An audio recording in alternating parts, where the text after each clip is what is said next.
Jesus, Jesus.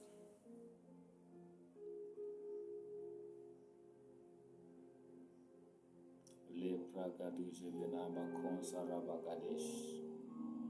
Vekere mando robobusia. Vera vosere behete. Vezuzu venia mazonto robo konsa branda rabagadush. Rablaha zuvena makonsa barana mazete tetea.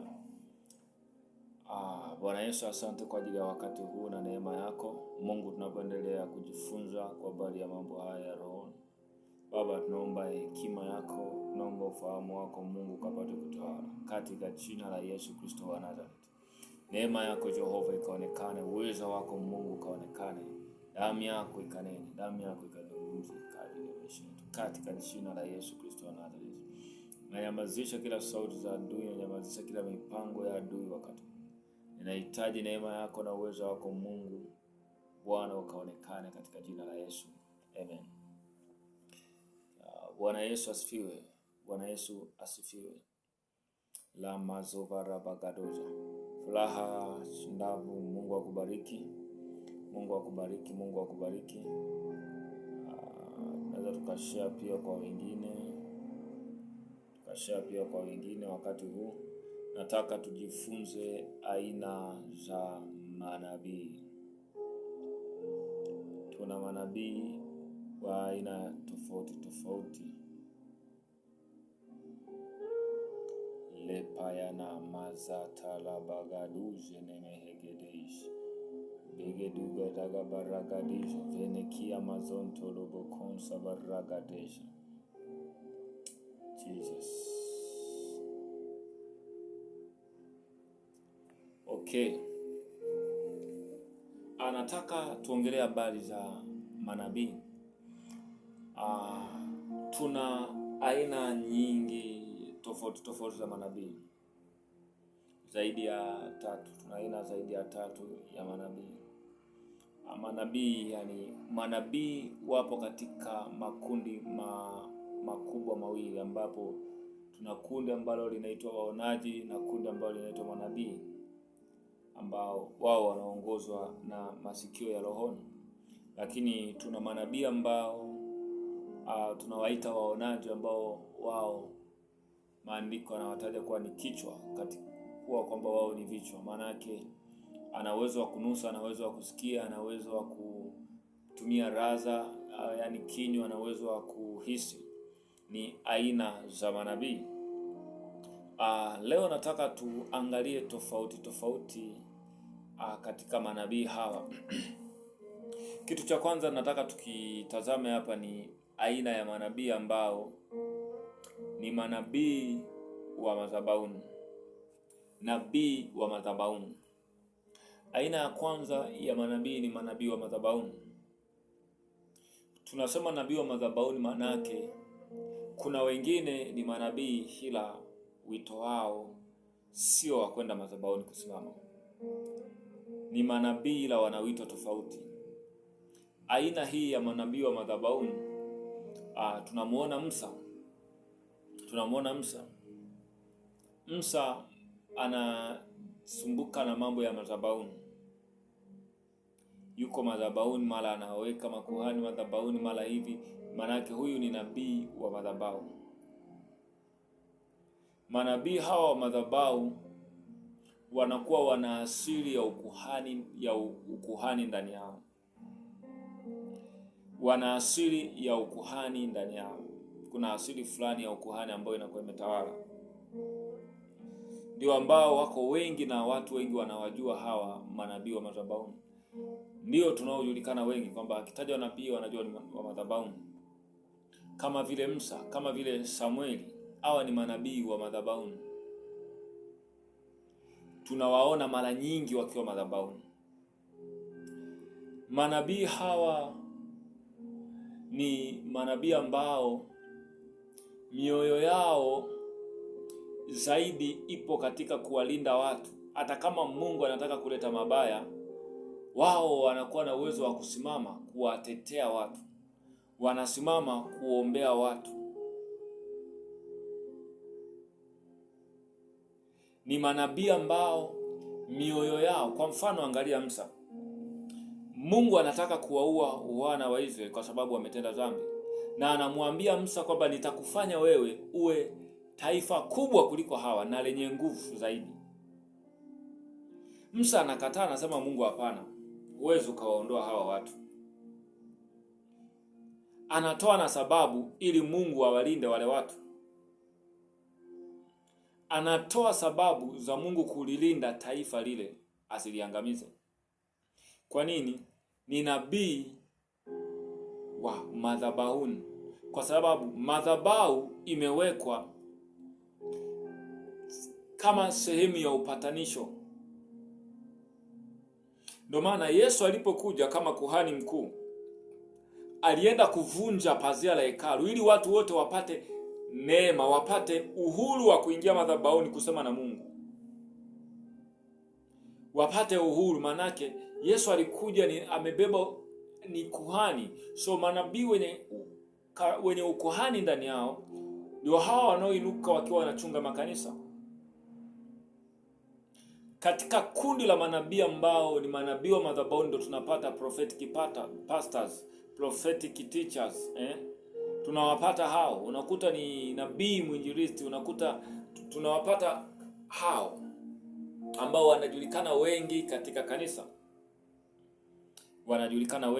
kanisa, na hii imekuwa inaleta tofauti sana pale mtu ambapo anakuja kuambiwa wewe ni mtumishi wa Mungu. Akishaambiwa wewe ni mtumishi wa Mungu, automatically anajua ninaitwa madhabahuni. Akishaambiwa wewe ni mtumishi wa Mungu, anajua moja kwa moja natakiwa kwenda kuchunga kanisa, natakiwa kwenda kuhubiri. Kwa aina ya kwanza, hii ni aina ya manabii ambao wanapatikana madhabahuni.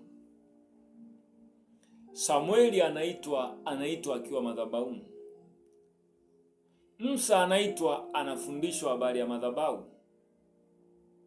kwamba madhabahu inakuwa hivi na hivi, madhabahu ijengwe hivi. Anapewa misingi ya kuweka madhabahu. Hili ni kundi la kwanza la manabii ambao tunawaita manabii wa madhabahuni. Kundi la pili la manabii ni manabii wa mafanikio. Nabii wa mafanikio.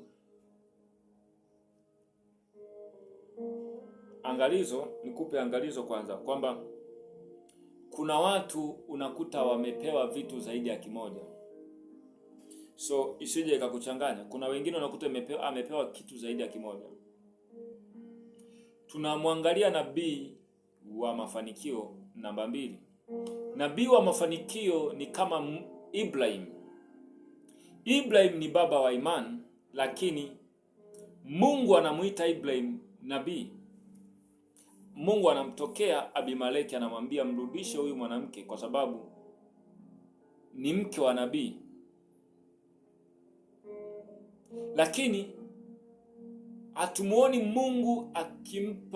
hatumuoni Ibrahim akiendesha ibada madhabahuni, kwamba amepanda madhabahuni anakusanya watu anaanza kuongoza ibada, no. Ila tunamuona Mungu akija kwa Ibrahim, ambaye Mungu mwenyewe anamtaja Ibrahim kuwa ni nabii. Anakuja kwa Ibrahim alafu anaanza kumwambia Ibrahim, katika kukubariki nitakubariki na katika kukuzidisha nitakuzidisha. Kwa Ibrahim ni nabii ila amepewa mafanikio. So kuna manabii ambao wapo katika makanisa, wapo katika jamii, ni manabii katika ulimwengu wa roho. Ofisi yao ni nini? Ni manabii, lakini Mungu amewaweka kwa ajili ya mafanikio. Amewaweka kwa ajili ya mafanikio. Yes, anaweza akawa na uwezo wa kufundisha, lakini haitakuwa hobi yake. Atampenda Mungu, atapenda mambo ya rohoni, lakini mawazo yake au malaika ambaye amekabidhiwa huyo mtu atamuelekeza kwenye mafanikio.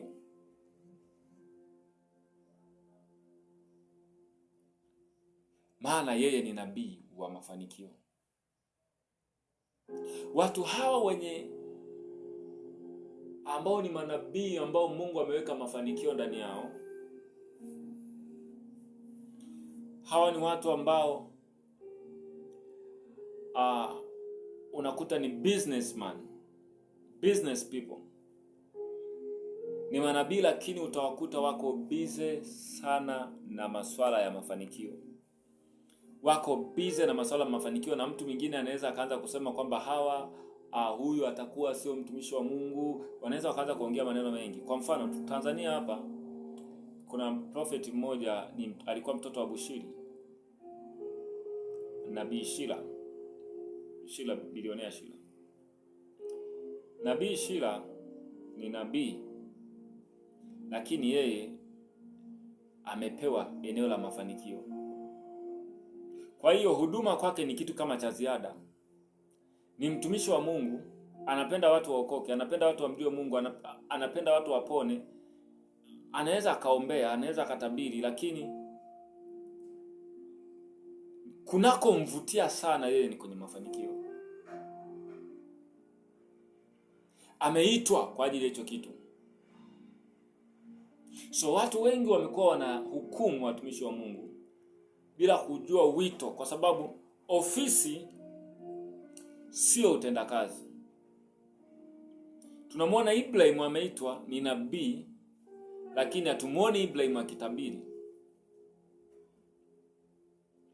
Hatumuoni Ibrahim akiombea taifa, ila ni baba wa mataifa. Ila tunamuona Ibrahim kwenye eneo la mafanikio. Tunaambiwa Mungu akambariki Ibrahim, mali yake ikazidi sana.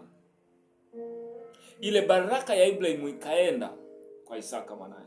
Ilipofika kwa Isaka, tunaona mambo yale yale kwa Ibrahim, yaliyokuwa kwa Ibrahim. Isaka anaingia nchi ya Misri, anaongezeka, Mungu anamzidisha, mpaka wanasema utoke kati yetu, maana wewe unazidi kuongezeka, unakuwa na nguvu, mali yako inazidi kuwa kubwa. Kwa nini? Amepewa mafanikio. So kuna watu Mungu anaweza akawa anawatokea na anambia wewe ni mtumishi wangu, ni nabii, na anaweza mwingine akawa ameenda makanisani akaambiwa wewe ni nabii, ila yeye mwenyewe akikaa anawaza masaa yote biashara. Akikaa anawaza kuanzisha mradi, anawaza kufungua kampuni, anawaza kufungua kampuni. Nini kinachompeleka kwenye yale mawazo? Ni hatima yake. Of course ni mtumishi wa Mungu, lakini Mungu anamuita kwenye mafanikio kwa sababu ana kazi na yeye. Baada ya huyu mtu kuinuliwa, Mungu ana kazi naye. Ufalme wa Mungu unahitaji pia watu wenye fedha. Unahitaji watu wenye pesa pia. Unahitaji watu ambao wako vizuri kiuchumi. Kwa Mungu anaweza anainua watumishi wake. Lekozava atabaranai. Suleimani angalia ni mfalme. Mungu amemuinua kwa ajili ya mafanikio tu, ili ajenge kanisa, ajenge nyumba ya Mungu. So kuna watu Mungu anawainua. Kuna aina ya manabii wa namna hiyo. Ni nabii. Kwa nini? Mungu anampa macho ya rohoni. Anapokuwa kwenye kazi zake, wakitaka kumloga ameshawaona waliotaka kumloga. Na hawa watu huwa wanashindwa kujielewa, kwa sababu anakuwa anashangaa, mbona nimeona fulani analoga biashara yangu. Kuna wafanyabiashara wengine hawaoni hicho kitu, ila yeye anakuwa anawaona. Nimeona anakuja kuniloga, nimeona amechimbia sehemu fulani madawa waliweka, nimeona wamefanya 1 2 3. Aha, huyu ni nabii, macho yake ya rohoni yako wazi. Kwa hiyo anachotakiwa tu apokee nguvu, apate upako wa kinabii. Ila upako uko hivi. Upako ni kama mafuta. Haya mafuta yakikaa kwenye chupa tofauti na hii, yatalifata umbo la chupa. Yatafata umbo la hiyo chupa. Bwana Yesu asifiwe. Sasa upako ukija juu yako, unakuja kulingana na vile Mungu alivyokuita. Tukisema pokea nguvu za Mungu, zile nguvu za Mungu zinapokuja kwako, zinakuja kukufanya imara kwenye eneo ambalo Mungu amekuitia. Zinakuja kukujenga kwenye lile eneo ambalo Mungu amekuitia. Bwana Yesu asifiwe. Bwana Yesu asifiwe.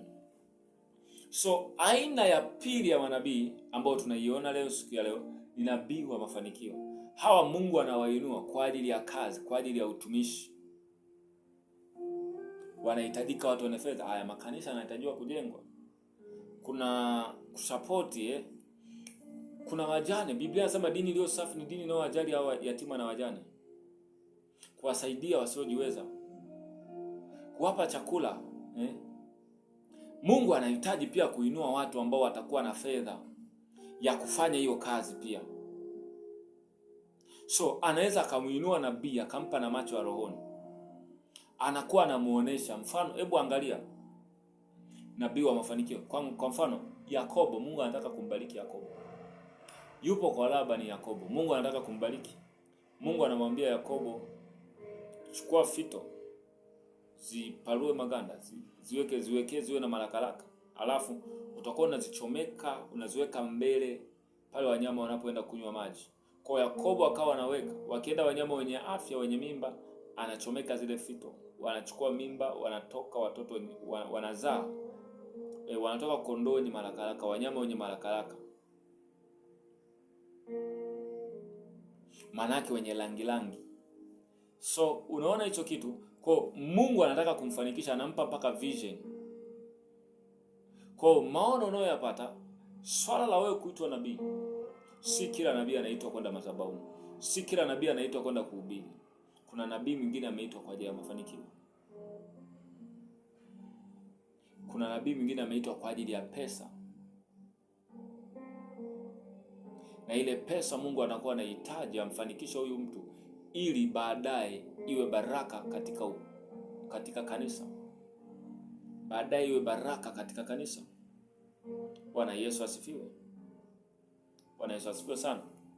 Kwa wewe unaweza ukajijuaje kwamba mimi ni mtumishi wa Mungu wa aina gani? Aidha nina karama ya kinabii, lakini au nimeitwa kama nabii, lakini sisikiagi kuhubiri, sina moyo haupo kwenye masuala ya kuhubiri nini. Kuna kitu kina pop ndani yako. Kuna kitu kitakuwa kinakusukuma ndani ya moyo. Kuna kitu kitakuwa kinakusukuma ndani ya moyo kwamba fanya hivi. Fanya hivi, maana yake unasukuma kwamba wewe ni fulani. Wewe ni fulani. Kwa nini Ibrahim asingetoka tu akaanza kukusanya watu akaanza kuwa anafanya ibada? Hakuitwa kwa ajili ya hicho kitu. Anajua kujenga madhabahu ndio. Anajua namna ya kuomba ndio. Anajua sijui ya vitu vingi anavijua ndio. Lakini hajaitwa kwa ajili ya kuendesha ibada hivyo. Ameitwa kwenye eneo la mafanikio. Amepewa mzigo wa kuinua watu kwenye eneo la mafanikio. La bashandara bagadosh likraba sove etera mahanda. Aina ya tatu ambayo tunaenda kuiangalia ya nabii, tunaenda kuangalia nabii aliyepewa mzigo wa uongozi.